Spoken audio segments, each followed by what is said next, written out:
ده موبايل من الموبايلات الجامدة، وهو في فئته موبايل جامد وتحمل وينفع ندخله من ضمن الموبايلات الاعتمادية. ده الهونر اكس 6 سي. وشكل الخامات الموبايل ما بيديش على الفئة السعرية اللي هو منها، يعني خامات الموبايل كده وشكل ومسكة الموبايل ما بتديش على نفس الفئة السعرية اللي الموبايل ده موجود فيها. هنعرف مع بعض ابرز مميزات وعيوب الجهاز، بس لايكك بيفرق معانا في انتشار الفيديو، ولو أول مرة تشوفنا أكيد اشتراكك في القناة بيشرفنا. ويلا بينا على مواصفات الجهاز.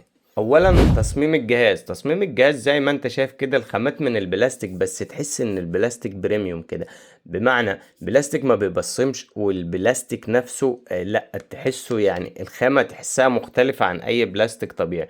وطبعا كعادة اونر شكل الفرام وتصميم الفرام هي الخامات من البلاستيك، لكن التصميم بصراحة لا تحسه خامات اعلى من الفئة السعرية دي. ومربع الكاميرات طبعا اللي هو هنقول بيشبه الايفون ال 16 او ال 16 برو ماكس بالشكل ده كده، لكن هو في النهاية التصميم ده اذواق.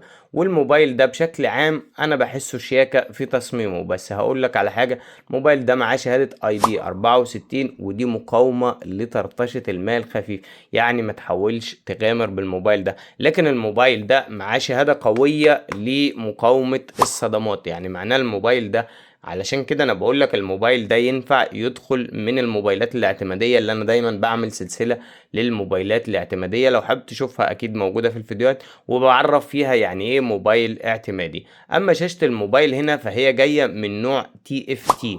وشاشة الموبايل كده بالنسبة لي النوع ده مش افضل حاجة، لكن هو كفاءة سعرية ممكن يمشي معاه. والشاشة نفسها بحجم 6.61 بوصة. والشاشة هنا اللي بيميزها بقى هنا مستوى السطوع، بصراحة مستوى السطوع بتاع الشاشة بصراحة كويس جدا جدا جدا. انا طبعا عامل ضبط مصنع للموبايل، فمستوى السطوع هنا لا بيوصل معاك لدرجات حلوة، مش هيزعلك خالص تحت أشعة الشمس. والموبايل هيديك أداء، دي أكتر ميزة موجودة في شاشة الموبايل ده، كفاءة سعرية، اللي هي سطوعها ممتاز وتجربتها في الإضاءة العالية وتحت سطوع الشمس بتكون كويسة جدا.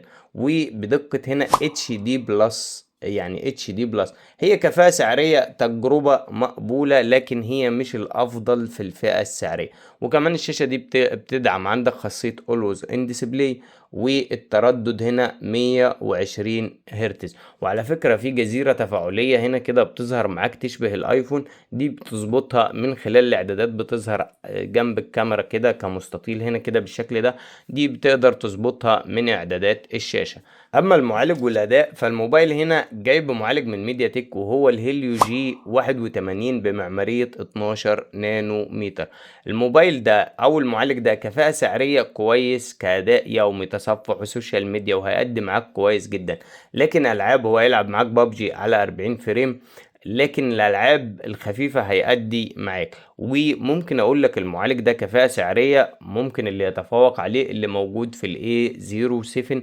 او انت حابب نعمل مقارنة ما بين الجهازين لانهم قريبين من بعض في السعر، بس في ملحوظة حابب اوضحها لك، دايما السامسونج بتيجي علبته محتاج شاحن، وعشان توصل لشاحن كويس هتوصل لشاحن كويس مثلا ممكن يكون 500 600 جنيه، والموبايل ما بيجيش معاه جراب وما بيجيش معاه سكرينة.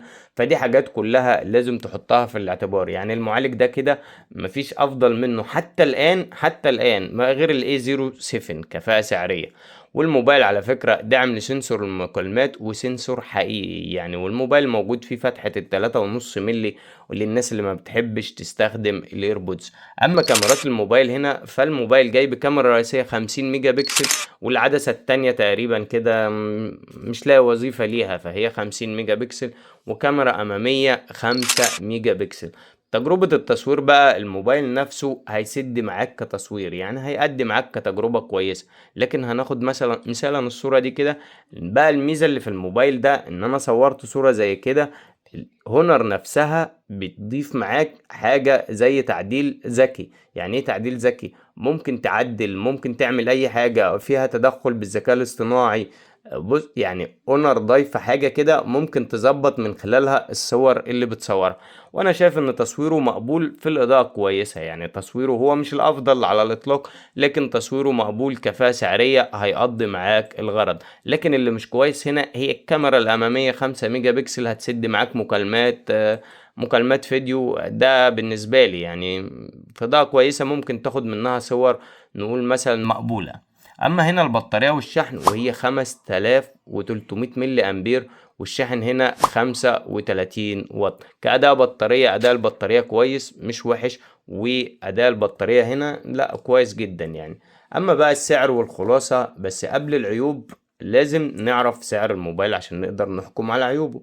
بس بقول لك لسه ما عملتش لايكك لحد دلوقتي، قلت لك لايكك اكيد بيساعدنا في انتشار الفيديو. الموبايل ده نازل باكتر من نسخة. النسخة الاولى وهي 6 رام مع ذاكرة داخلية 128. وقت تصوير الفيديو ده الموبايل ده اتعمل عليه ضجة على اساس هو ب5000 وب5500 جنيه. لا انا بكلمك بعد ارتفاع الاسعار، بعد ارتفاع الاسعار. النسخة دي عاملة 7700 جنيه مصري، والنسخة الستة رام مع ذاكرة داخلية 256 عاملة 8700 جنيه مصري. هي كده قربت من الاي 07 لكن لسه في فرق. وخلينا نقول لك على ابرز الفروقات ما بين الموبايل ده والاي 07 علشان انت تقدر تحدد انت هتاخد اي جهاز فيهم الاتنين. طيب عشان انت تاخد الجهاز ده او الاي 07 اقول لك الاي 07 في مشكلة قوية جدا في الموبايل ده اللي هي الشبكة في الاي 07 مش افضل حاجة للناس اللي بتشتغل في اماكن الشبكة ما بتكونش فيها افضل حاجة. والموبايل ده انا هصنفه من الموبايلات الاعتمادية. تكلفة الشاشة اللي احنا بنقول عليها وحشة بتكون اقل جدا، لا قدر الله لو اتكسرت منك او حاجة زي كده. هو النوع مش افضل حاجة ودي تعتبر من عيوب الموبايل الشاشة. لكن الشاشة زي ما انا بقولك في الصيانة والتغيير لا قدر الله بيكون سعرها رخيص. فلو الموبايل ده هو يعني لو انت هتنزل من الاي 07 هقول لك خد الهونر اكس 6 سي، وهو الموبايل من براند قوي. مش هقول لك مثلا ان احنا هننزل مع احترامي طبعا لانفينكس، هي انفينكس عامله عظمه مثلا في خلال 2026 و2025 بموبايلاتها الاقتصاديه. لكن انت شايل موبايل براند يعني هونر نفسه براند يعني. لولا هواوي كانت زمانها اكتسحت السوق، شغل جوجل وحذف جوجل منها كانت اكتسحت السوق الشركه الام بتاعت الهونر. ودي كانت نهاية الفيديو، ولو عندك اي استفسار سيبهولي في تعليق. ولو لسه ما اشتركتش في القناة اكيد اشتراكك شرف لينا ولايكك بيساعدنا في الانتشار.